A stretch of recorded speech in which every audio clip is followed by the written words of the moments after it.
Julianna, right here. Obviously, it's been a bit since we last saw you compete in the octagon. So I guess just how's life been having that belt back and both in and out of the octagon, and just how's camp been as a whole preparing for Kayla? Everything is great. I feel good. I feel full of energy. It should be illegal to feel this good. I'm really looking forward to Saturday night. Camp was amazing, and we are firing on all cylinders. You know, it feels like as the main event, obviously, Sean and Marab is a fight that everyone, they're excited for. But it feels like this co-main event has been what has been building this card. Especially, whenever you and Kayla are on screen together, it kind of just generates conversation and click. So have you felt like you specifically have been carrying the promotion for this fight card? And do you feel that your fight has kind of taken some of the spotlight away from the main event?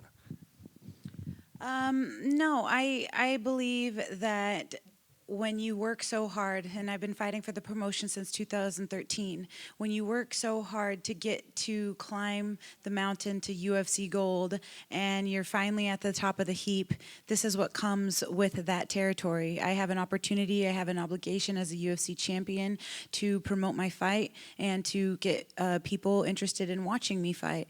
And these are the opportunities that I was fighting so hard for. So for me, it's something that comes very naturally for me because this is what I've been building towards in my career my entire life. Obviously, a lot of people consider Amanda the greatest female fighter ever, but maybe she didn't do a lot of promotion. She didn't, talk the talk, as some would say. So given that you have a dance partner that does want to talk back to some extent, and her accolades and the interest she brings, do you feel like this is one of the more talked about women's title fights we've had in the UFC? Well, it's just good when you have somebody that can string a sentence together, that can speak the language, and that, is willing to banter back and forth with you. And so it's refreshing. It's refreshing. And obviously, even when she was in PFL, people have been asking for Kayla to, come to the UFC and fight for the title right away. A lot of people thought it'd maybe be Amanda. Some thought it would be you, but it is you. You're the one that gets to challenge Kayla Harrison in her first 5-round fight in the UFC. So I guess what do you make of her as an opponent, and I guess just the interest from the fans and wanting to see her fight for the title for so long?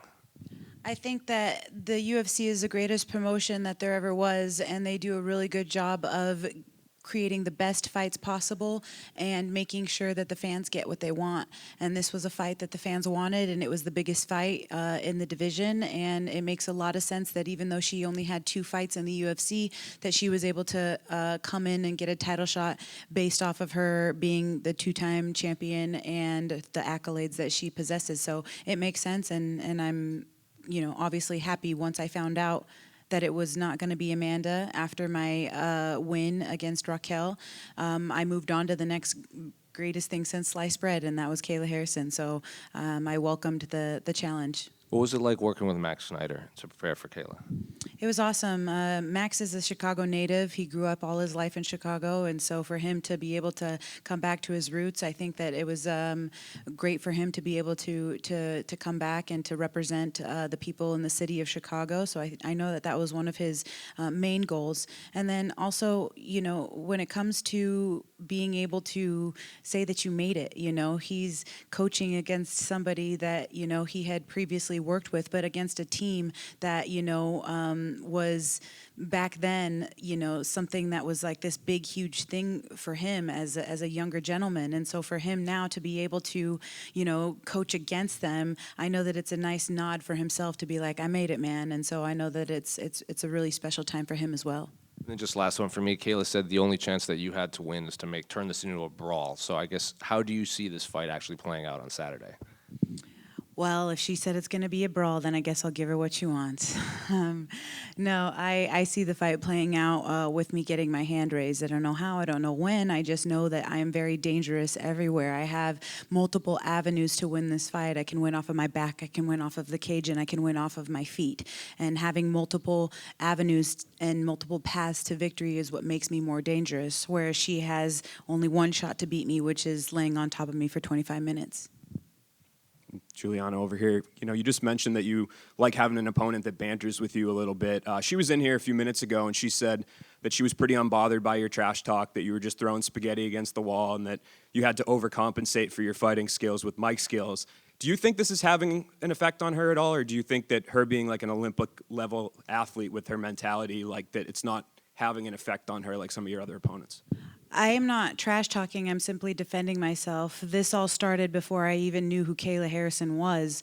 When I beat Amanda Nunes, I saw this blonde girl sitting cage side, freaking out, cussing and having all sorts of obscenities to say about me for beating Amanda Nunes and throwing a gigantic wrench in her plans.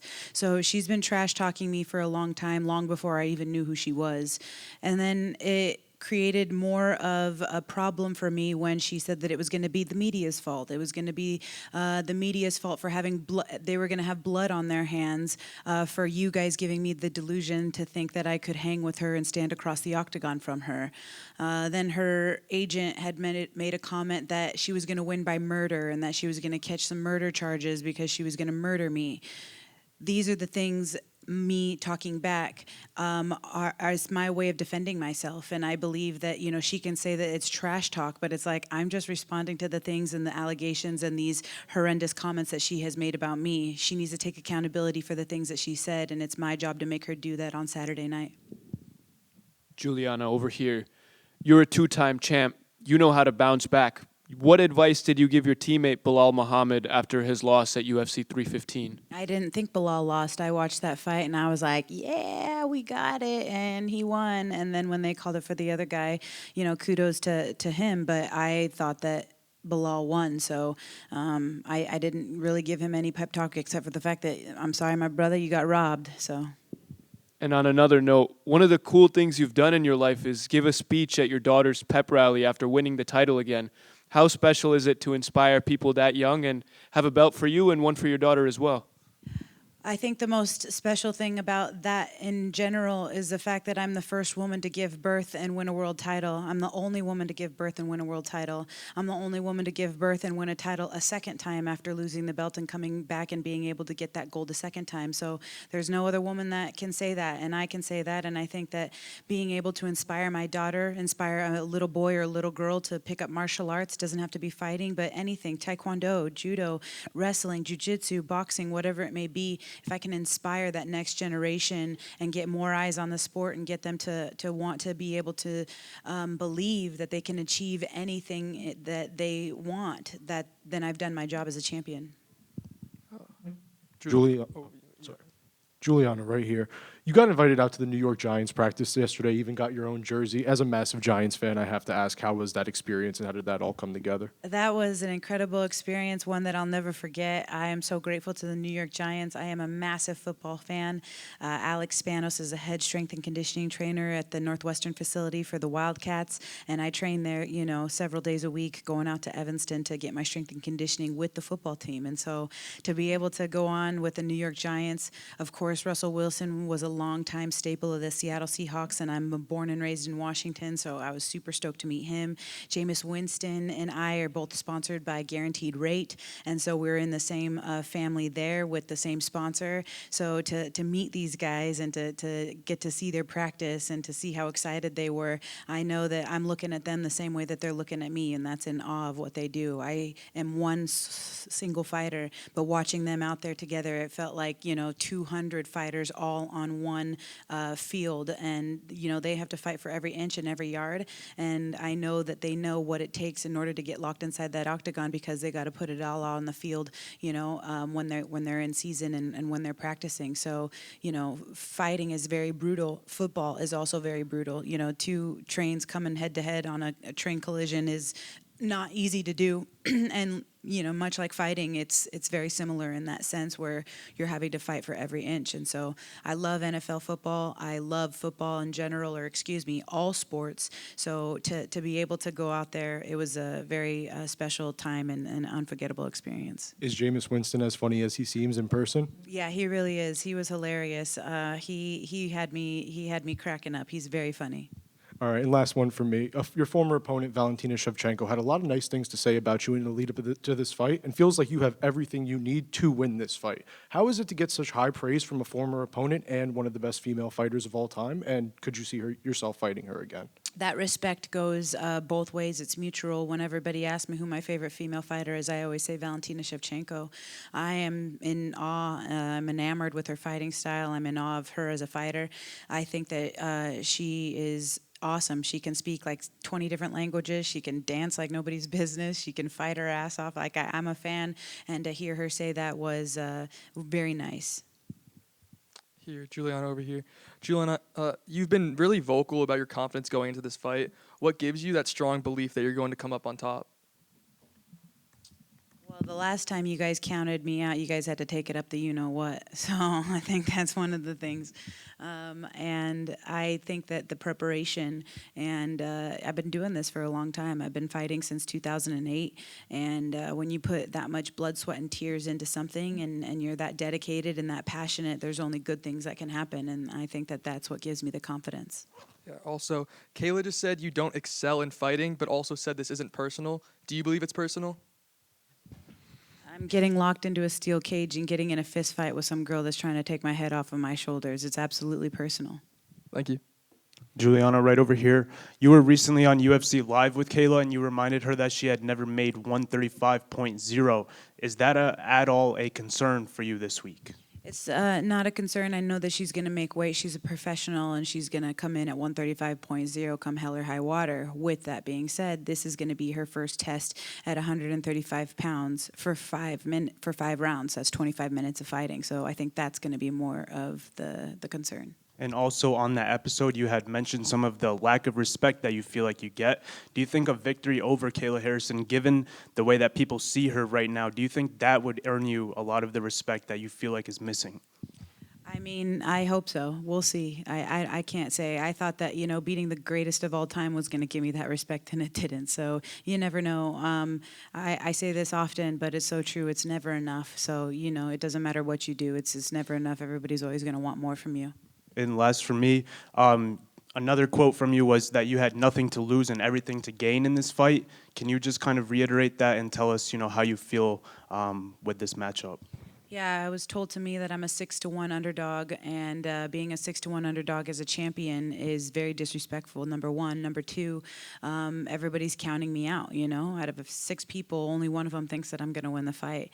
And that is putting me in a position where, since you think I'm going to lose in 5 seconds and you think that I'm already out of this fight, then I have nothing to lose and everything to gain. I'm obsessed with the process, not so much concerned about the outcome. I'm enjoying the process and obsessed with enjoying the process.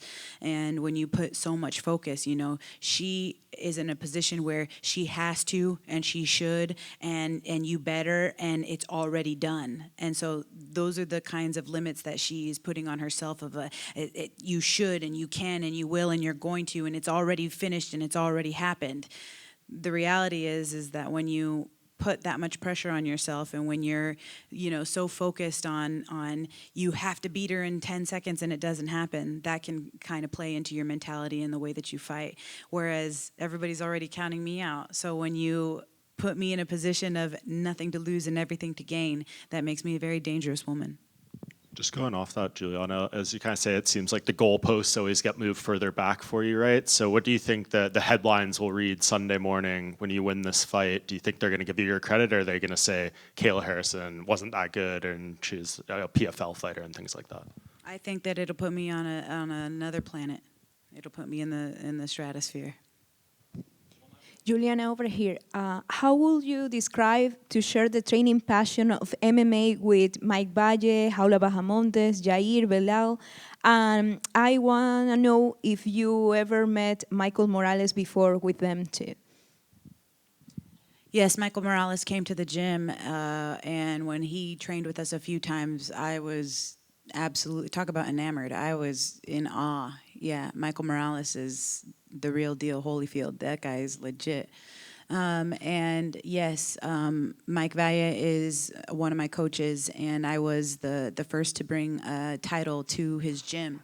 And I am very proud to come from a small, tight-knit community in Chicago, and being able to be training partners with, Bilal and Bahamondes.